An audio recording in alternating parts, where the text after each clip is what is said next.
보이오는 줄 알았는데 잠깐 추워지는 걸 반짝 추위가 오는 걸 우리가 꽃샘추위라고 하죠. 시장이 이 52주 신고가 경신을 하니까 셈이 났나 봅니다. 현재 코스피 지수가 다시금 1% 넘게 밀리면서 현재 지수 2,646선으로 지금 후퇴하고 있는 분위기인데 어제 연고점 넘어서면서 2,700 가자 받고 3,000 가자 했던 분위기가 싹 달라진 것 같습니다. 김종현 교수님, 오늘 네. 시장 이 변동이 나타나는 것에 대한 원인 뭐라고 보십니까? 네, 뭐 아까도 다 언급이 됐지만 뭐 중국 시장의 변동성, 그다음에 외국인과 기관이 사지 않는 순간부터 그 어저께 많이 샀던 종목군들 중심으로 대거 이제 하락이 나오고 있다라는 것이죠. 그래서 뭐 지금 현대차를 포함해서 소위 이제 우리가 주주환원 관련주로 불렀던 종목군들, 뭐 금융주도 그렇고 현대차 그룹도 그렇고 지주회사 관련주들이 뭐 많게는 4~5%가량 빠지고 있는 그런 모습이 현재 보여지고 있습니다. 그래서 아까도 언급드렸던 것처럼 이게 단기적으로 보면 뭐 하루 오르고 하루 내리고 하니까 굉장히 뭔가 흔들려 보이긴 하지만 연초부터 외국인들이 10조 삼아온 적이 쉽지 않다라는 점, 2010년 이후로 아마 처음 아닐까, 뭐 10년 넘게 아마 처음이 아닐까 싶은데요. 이 정도의 금액이 그것도 특정 종목으로 계속 집중되어 있다라는 점은 일단 눈여겨봐야 되는 상황이니까 오늘의 뭐 조정은 조정이고 이게 뭐 추세를 깨거나 전체적인 흐름을 뒤집어 엎을 정도의 큰 조정이 아니라면 뭐 전혀 우려할 상황은 아니고 특히 지금 현재 구간에서 더 단기적으로 우려되고 있는 것은 엔비디아의 실적 발표 때문에 기술주의 변동성이 혹시 확대되지 않을까라는 우려는 있지만 따지고 보면 우리가 엔비디아 때문에 그렇게 크게 오른 것도 없는데 근데 원래 떨어질 때는 또 더 떨어지잖아요. 근데 엔비디아 관련해서 오른 종목은 따로 있죠. 코스닥에 일단 뭐 개별 종목이 따로 있고 네. 하이닉스 정도로 제외하면 뭐 엔비디아 따라서 오른 종목이 있나 싶을 정도로 없기 때문에 뭐 그런 차원에서 본다면 저는 오히려 엔비디아로 인해서 미국 시장의 나스닥의 변동성이 확대되면 국내 증시가 오히려 좀 더 견조하지 않을까라는 생각도 하게 됩니다. 부디 그랬으면 좋겠습니다. 부디. 정말 연관관계를 찾지 않았는데 괜히 또 이럴 때는 연관을 찾으면서 우리도 2월에 많이 올랐다 이런 얘기를 하면서 지수가 빠질 수도 있겠다라는 생각을 하는 게 지난달, 그러니까 1월 기준으로 코스피는 마이너스 6% 그리고 2월 들어서면서 코스피가 7% 넘는 강세를 보였습니다. 2월 들어서의 상승이 저 PBR 관련한 종목들의 강세가 그 배경이었잖아요. 그럼 어떻게 보면은 지금 오늘 장에서의 하락은 약간 하락할 만한 자리가 아닌가라는 그런 생각도 좀 드는데 어떻습니까? 일단은 제가 그래서 지금 좀 차트를 열어놨거든요. 차트를 좀 보여주시면은 일단 지금 뭐 자리라고 말씀을 하셨는데 자리가 맞습니다. 그래요? 그리고 자리 깔아야겠네요, 저. 지금 얘기가 나온 게 뭐 이제 저희 주제 자체가 코스피가 뭐 봄이 오냐 겨울이냐라고 이야기를 하셨는데 일단은 작년이 봄이었죠. 작년에 봄이었나요? 네. 우리가 그랬나요? 2022년입니다. 벌써 2022년도 10월 달에 이제 바닥을 찍고 크레딧 스위스가 넘어가니 뭐가 넘어가니 이야기가 나왔고 그러고 난 뒤부터 글로벌 증시가 다 반등을 하고 있는 중입니다. 작년 같은 경우에는 우리가 작년 초에 시작할 때 삼성전자가 6만 원 얘기가 나왔었죠. 네. 그리고는 지금 올라왔고요. 하이닉스도 작년 기준에 70% 80%씩 올라온 말 그대로 작년도에 반도체가 바닥을 찍고 쫙 돌려주면서 코스피는 이미 바닥을 확인한 상황이고요. 그렇게 올라온 지금 상황에서 여기서 이제 더 뚫고 올라가려 그러면은 가장 핵심이 되는 거는 결국 우리나라 반도체 수출 늘어나고 있습니다. 네. 다만 작년부터 계속 얘기가 나오는 거는 생각보다 회복세가 빠르지 않다라는 이야기가 나오고 있는 부분이거든요. 그럼 그런 부분에서 앞서도 말씀을 해주셨지만 엔비디아가 그래서 우리가 뭐 지금 실적이 얼마나 잘 나올 거냐, 성장에 대해서 얼마나 배팅을 할 거냐, 선반영은 얼마나 되어 있는가 이런 이야기가 나오는 것도 생각보다 회복이 느린 지금 상황에 대한 불만족스러운 혹은 그런 상황에서 몇몇 종목들한테 글로벌 투자자가 완전히 이제 모여 있는 그런 상황이 지금 시장에 대해서 이러면은 대장이 조금 조정을 받으면은 그동안 우리가 좋다 하면서 계속해서 매수를 했던 부분이 조금 빠지지 않을까 이렇게 지금 보고 있는 부분이거든요. 네. 그러니까 여기서 만약에 또 코스피가 빠진다라고 하면은 2,500 혹은 2,400 중반이면은 또 매수가 또 들어올 겁니다. 수출이 늘어나는 거는 결국 반도체가 핵심이 될 것이고 그쵸. 올해 반도체가 수출이 늘어나고 가격이 좋아진다라고 하면은 코스피는 우상향 할 겁니다. 그리고는 삼성전자가 여기에서 어떤 퍼포먼스를 보여주냐에 따라 가지고 삼성전자가 8만 원 중반이냐 8만 원 후반이냐 9만 원을 넘어가냐 혹은 여기서 10만 원까지 올라가냐에 있어가지고 코스피 고점이 결정될 것이다. 그래서 그런 부분에 있어가지고 우리나라 지수, 코스피 지수 인덱스 측면으로 놓고 보시면은 결국에는 반도체가 가장 큰 영향을 미칠 수밖에 없는 부분이고 네. 그런 부분에서 올해는 그렇게 걱정을 하실 필요는 없을 것 같다라고 말씀드릴 수 있을 것 같습니다. 네, 그렇게 된다면 단기적으로 이렇게 출렁임이 있더라도 우리가 좀 긴 시각을 가지고 봐서는 괜찮다라는 건데 그 모멘텀에 있어서 지금 26일에 발표가 예정되어 있는 밸류업 프로그램 실제로 뚜껑을 열어봤을 때 별게 없으면 시장은 굉장한 실망을 할 것이다로 예상을 하고 있습니다. 자, 김장렬 교수님은 또 업계에서 오래 계셨던 분이기 때문에 요거 어떻게 좀 실제로 나왔을 때 네네. 시장의 기대에 충족하는 그런 정책들이 그게 뭐가 나올지 모르니까 그렇죠. 다들 걱정하는 거죠. 네. 근데 이제 큰 게 두 가지 같아. 원래 두 개였는데 하나가 더 끼어들었어요. 원래 그 일본이 사례가 생겼잖아요. 네. 일본의 사례가 있기 때문에 일본이 기준이 돼요. 일본이 작년에 1월에서 2월 달에 이렇게 뿜을 때 장이 한 15% 올랐어요.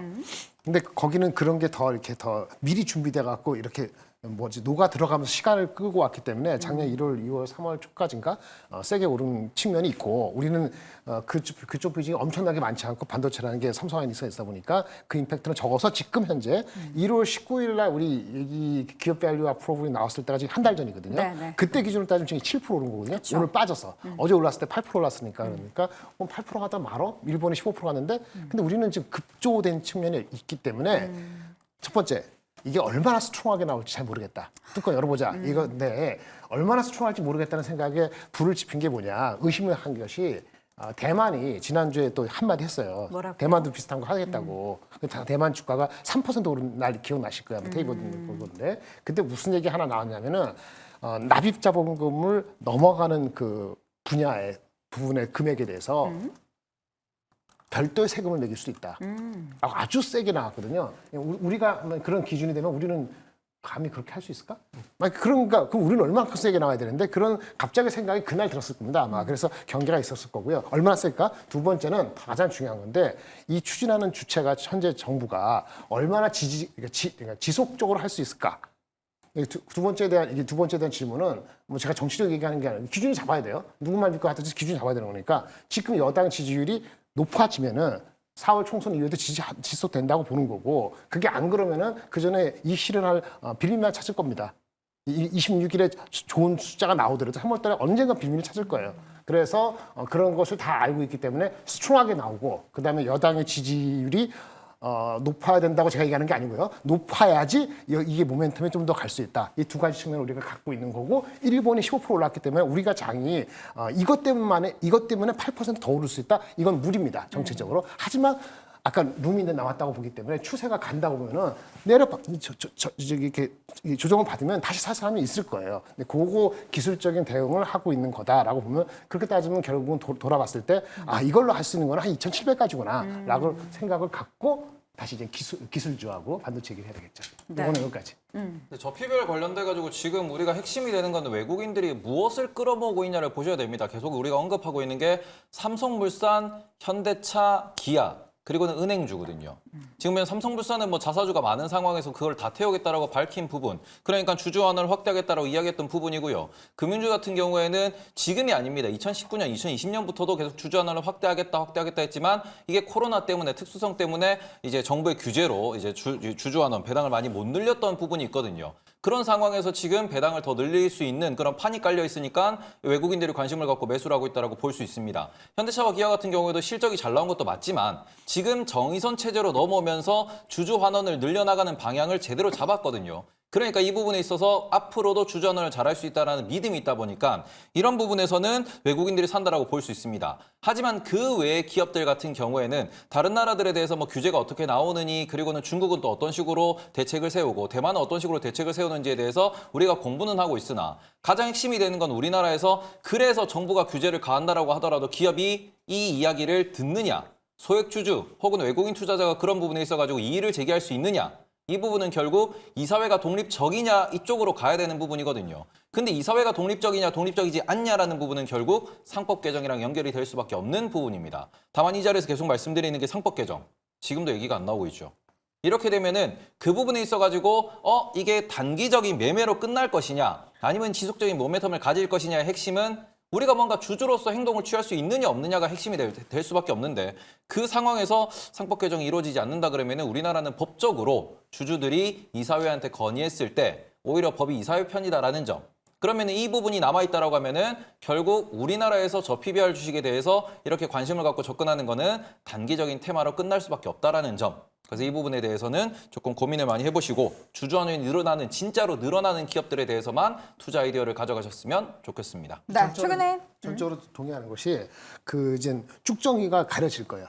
26일 날 3월 4일에 애매하게 나오는 것이 그럼 정부에 대한 의지에 대한 테스트도 되지만은 쭉정이 이상하네. 하여튼 그 가려지는 게 나오는 과정을 곡석이 가려질 것이다. 쭉정이가 더 예. 좋죠. 쭉정이를 가려지는 것이 더 필요하다. 왜냐면 지금 말씀하신 아까 거 삼성물산, KB, 현대차 예를 들어서 그다음 대표적인 SK 이런 그룹 정도는 그 의지가 있고 파워가 있고 이것이 약간 애매하지더라도 계속 갈 수 있지만 나머지 것들은 조금만 핑계가 되면은 안 하거나 못 하거나 그럴 가능성이 높기 때문에 지금 레벨에서는 얼마 5%가 안 나왔다가 중요한 게 아니고 쭉정에 가릴 준비를 하시는 게 더 중요하지 않을까. 알겠습니다. 쭉정은 쭉정이를 마음에 가리고 옥석을 가려라. 예, 좋은 쌀을 골라내라. 뭐 이런 거죠. 그렇죠. 예, 쭉정이를 좋아하시는 우리 김장렬 교수님의 의견까지 들어봤습니다. 수급을 보자면 최근에 지수의 상승은 외국인과 기관의 동반 매수에서 비롯이 됐습니다. 개인은 그 사이에 국내 시장을 팔고 오히려 미국 시장으로 넘어가는 그러한 양상이 보였는데요. 이 외국인과 기관의 수급이 더 이어질 수 있을지 여부 변형인 교수님 우리가 어떻게 좀 네네. 가늠을 해볼 수가 있을까요?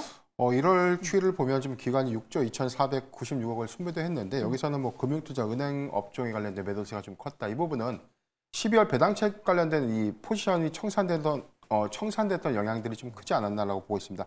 다만 지금 2월 기점에서는 기관이 1조 4천억 원 규모의 순매수 전환을 좀 했는데 지금 저 PBR 관련된 어떤 수급 유입 안에서에 대한 기대감들 이게 저는 일회성이다라고 좀 보여지진 않고 3월까지 대형주 장세가 좀 더 지속되는 관점에서는 기관이 1월 같은 어떤 양상으로 어떤 뭐 특정 이슈 때문에 차익 매물을 좀 쏟아내는 그런 과정들을 좀 번복하지는 않을까.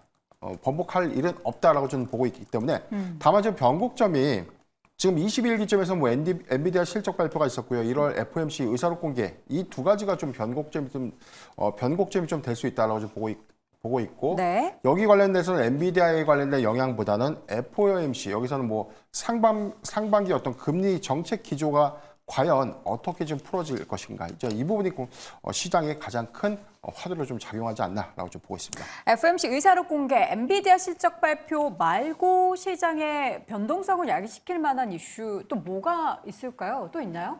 네, 뭐 가장 중요한 것은 결국 뭐 우리나라 기업들의 실적이 되겠죠. 그래서 지금 월 단위로 최소한 뭐 자동차 판매라든지 그다음에 뭐 반도체와 관련된 수출량 그다음에 매달 10일마다 집계되고 있는 수출 지표들 이런 것들이 계속 나오고 있지 않습니까? 그걸 보면 대충 우리나라의 경제가 어떻게 돌아가고 있는지 특히 가장 영향을 많이 준다고 하는 수출이 어떻게 돌아가는지는 대충 추정할 수 있잖아요. 그래서 그런 추이들이 크게 변하지 않는 상황이라면 저는 올해 나타나고 있는 반등이 최소한 상반기에는 좀 더 이어질 가능성이 높다라고 판단하고 있기 때문에 그런 부분들을 중심축으로 보셔야 될 것 같고요. 그런데 하반기 넘어가서는 펀더멘탈이 개선된다고 하더라도 정책 변동성, 예를 들어서 미국 대선이라든지 이런 것들이 크게 작용하면서 뭔가 다른 얘기들이 좀 흘러나올 수 있어서 적어도 상반기 내에는 벌써 2달간 10조 베팅했던 외국인들의 방향성을 크게 의심할 필요는 없지 않느냐 이렇게 좀 봐야 될 것 같고 그것은 저는 일정 부분 국내 주요 기업들의 실적이 상반기에 잘 버텨주거나 회복하거나 최소한 올라온다라는 믿음이 아직까지는 있는 것 같습니다. 네. 자, 지금 시장에서는 어쨌든 지수가 오늘 빠질 자리라서 그런지 아니면 뭐 중국발 영향인지 샀던 외국인과 기관이 좀 덜 사고 팔아서 그런 건지 어쨌든 빠지고 있습니다. 그러나 오늘의 하락도 내일 상승하면은 시장의 변동성은 단기간에 그쳤습니다라고 또 웃으면서 이야기를 할 수도 있으니까요. 어쨌든 이번 주 남아있는 굵직한 이슈들을 잘 견뎌내는 국내 증시가 됐으면 좋겠습니다. 하나만 말씀드리면 네. 내일 모레잖아요. 저는 이제 내일 모레 또 다시 출연하니까 네. 그때 그 기준이 있어요. 그래서 어떤 만약에 기준이요? 오늘 빠졌는데 오늘 덥석 사는 거는 조금 그렇고 내일 한번 보셔야 될 건데 네. 오늘은 저기 중국발 빠진 거잖아요. 그다음에 그래서 우수수 다 한 개 빠졌는데 엔비디아 숫자에도 기대치가 있어요. 그쵸, 이번 예상치. 실적 나오는 네. 거 1월 달 마감한 실적이 얘네 분기 마지막 분기거든요. 4분기. 네. 그 나오는 게 205억 불로 되어 있는데 210억 불 정도 안 나오면 실망할 겁니다. 아, 10이라는 숫자를 210이 중요하고요. 그다음 가이던스가 2, 3, 4 지금 들어간 분기의 실적인데 240억 불로 나와야 돼요. 210과 240억을 왜냐하면 기억해야 한다. 원래 그 지난번 실적 나올 때 이번 분기 실적에 대한 기대치가 구로스 성장을 한 것 기준으로 했을 때 198억 불 나오기 때문에 205억 불 해놨는데 네. 애널리스트 목표 주가 올라온 것이 그걸 이상으로 갔기 때문에 210 안 나오면 실망하고요. 네. 그다음 가이던스가 또 220, 30 이런 게 나오면 또 실망이거든요. 근데 둘 다 210, 240 나오면 아마 시장은 우리가 어제 오늘 빠졌다 그러면은 그걸 되돌릴 수 있는 빌미가 될 거예요. 그러면 뭐 한민반도체나 하이닉스나 뭐 그거 올라갈 건데 네. 이런 거랑 겹쳐갖고 잠깐가면은 진짜 단기 조정이 있을 수 있겠죠. 그래서 그거 말씀해 주신 부분이 조심하셔야 될 것 같아요. 어찌 보면 우리가 그냥 지금 숫자로 얘기하니까 되게 편해 보이는데 지금 우리가 4분기 실적에서 210억 불을 이야기하는 거고요. 네. 1분기에 가이던스를 230, 240억 불 이야기하는 거거든요. 네, 네. 3개월 단위예요. 3개월 만에 15%, 20%를 성장할 거다라고 이렇게 가이던스를 제시해 줘야만 시장이 만족할 수 있다라고 이야기를 하는 거다 보니까 와. 그만큼 선반영이 많이 되어 있는 게 현실이기 때문에 이 부분에서 조금은 조심스럽게 매수를 좀 하셨으면 좋겠다라고 말씀을 해주신 거다. 이렇게 보셨으면 좋겠습니다. 제가 갑자기 중학교 1학년 때가 생각이 납니다. 제가 반장을 했습니다. 그래요? 근데 처음으로 반장을 해본 건데 저에 대한 기대감이 너무 큰 거예요, 선생님이. 중간고사를 봤습니다. 반에서 12등을 합니다. 선생님이 저를 불러서 너는 반장이 공부를 이렇게 하면 어떡하니? 라고 해요. 바로 다음 기말고사에서 2등을 합니다. 그랬더니 그 기대감이 1등으로 만들어라. 저는 1등을 하지는 못했습니다. 그러자 선생님은 저에게 실망을 합니다.